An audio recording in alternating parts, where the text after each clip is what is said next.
Minister, you're here in a health centre today to talk about prescription charges in the NHS and the cost of living, but you're also having a torrid time on the world stage and with your party at the moment. Well, we are here talking about the cost of living because I know that whatever's going on in the world, and it's been very volatile, particularly in recent weeks and across the country, if you ask most households what's the thing that matters most to them, they will say the cost of living. This morning we're focusing on the fact we're freezing prescription charges for the second year running. That's alongside freezing rail fares as well, first time that's happened for 30 years. And of course taking £150 off energy bills for every household. And that is deliberate action of the government because we know that, as I say, whatever else is going on in the world, what matters most is the cost of living, and I'm determined to pull every lever on the cost of living to help families and individuals across the country. And Prime Minister, closer to home, you led the charge over the weekend to stop Andy Burnham running for Parliament. You argued the case, you personally voted against him at the National Executive Committee. Many MPs are furious about this. One MP called you cowardly. Can you explain to them why you blocked him?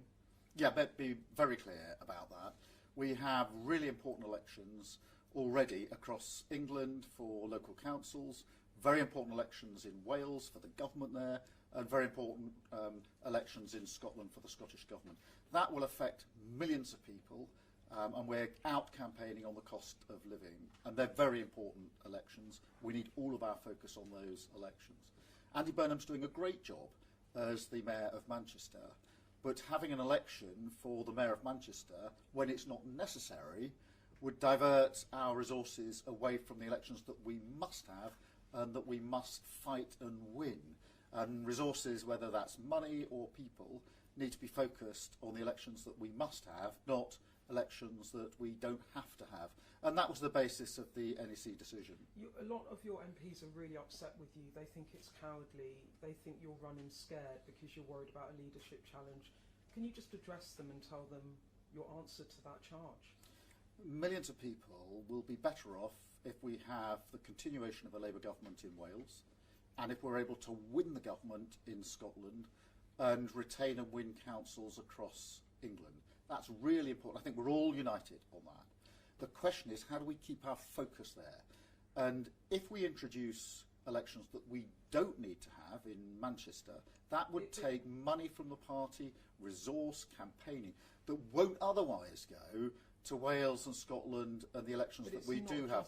And I think for the party, they know that for millions of people we have the opportunity to improve their lives in these elections, and we all need to be focused on that. But it's not just about that. Please level with them, because it's not just about that. It's also about the political drama that this is causing around a potential leadership challenge, isn't it? Let's just have it out and answer that question, please. Well, the rule that we introduced in relation to these situations was introduced by the Labour Party 2 years ago. We introduced a rule which said that if you already hold a post, an elected post, then you need permission to fight, let's say, a parliamentary election. That's nothing to do with this set of circumstances. Andy Burnham's doing a really great job. I've actually, when I came into politics in 2015, the first thing I did was support Andy Burnham's leadership campaign. First team I worked in was for Andy Burnham, and in the job he's doing now, he and I work closely together. Last year, in sad circumstances, we had to respond together to the attack in a synagogue in Manchester, standing side by side, reassuring the community. This year, with the Northern Powerhouse Rail, we're working together to deliver something that matters to Andy Burnham, to the region, to millions of people. And so there's no question of me and Andy not working very well together. He's doing an excellent job. The question the NEC had to address was whether we should take the focus away, which it would have done, from the elections in Wales, in Scotland, and the elections we must have, by introducing an election which we don't have to have. And 2 years ago, the Labour Party changed the rules to say the presumption is really against doing that because we need to fight where we must fight. You're talking a lot about the rules. I'm going to try once more because there's so much politics in this, and you know that as well. MPs are talking about a challenge to your leadership, not because they don't necessarily like you personally or appreciate the fact you won the last election. They worry that if you stay in post, you will hand the country to Farage. They think that someone like Andy Burnham would be better, that he could beat Farage. That's what's going on here, isn't it? The battle of our times is the battle between patriotic Labour Party, Labour government, and the division of reform. There's no doubt about that, and I've been very clear in my conference speech and on several occasions about that. In that battle, we're all fighting this. All members of the Labour Party, all supporters of the Labour Party, many beyond it. And that's how we will win that battle. But the next test is the May elections, where in Scotland we've got the chance to become the government, to kick out the SNP, who've got a terrible record. We want to take that chance. In Wales, we want to continue with the Welsh government, working with a government in Westminster rather than a government under the last government, which were working against Wales and the Welsh government, and of course for local councils up and down the country. All members, all supporters, everybody knows what's at stake here, which is improving the lives of millions of people by winning those elections. And that's what we will do. Earn every vote, go out, make the case and fight together. Just final question to your MPs. There's talk about a civil war in the party. What's your message to a party that wakes up this morning feeling very divided and angry, unsettled and anxious? What's your message to them? I'll say two things. Firstly, the single most important thing to people across the country is the cost of living. And that's why we're bearing down on it in everything that we're doing, pulling every lever. We must never lose sight of that. Whatever's happening internationally, and there's a lot, whatever's happening across the country on other issues, and there's a lot, the single thing that matters most is the cost of living. All of our members, all of our supporters, all our MPs know that. The second thing I'd say is there is a fight. Yes, there is a fight, but that fight is with reform. And we all need to line up together to be in that fight, all playing our part.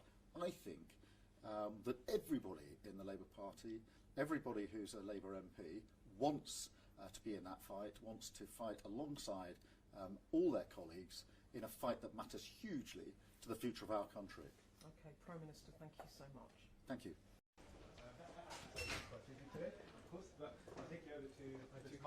Hello. Monday.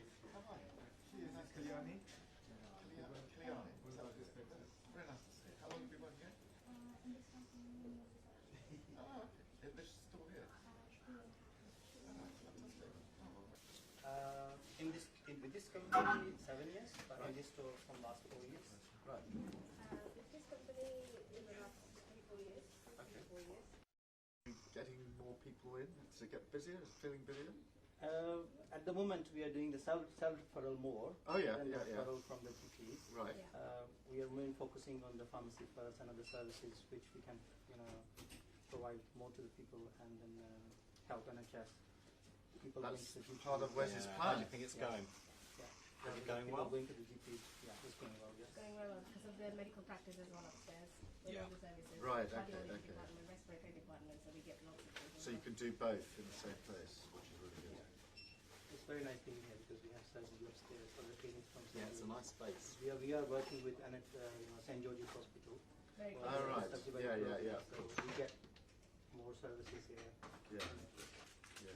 And it, That's why we sleep well on Sunday. What's that? Just lots of people on the Sunday who need something or come in on the Monday morning for it. Exactly. Yeah, and also Overall, we have 2 pharmacists, Okay. 3 dispensers, Right. and myself as accuracy checker assistant, Right. and 1 counter staff. So we are enough Got people. more stuff over there. Yes. Hello, nice to see you. Have you worked here a long time as well? Yes. Vivek just started 3 months ago. Okay. But he's still under training. Right. And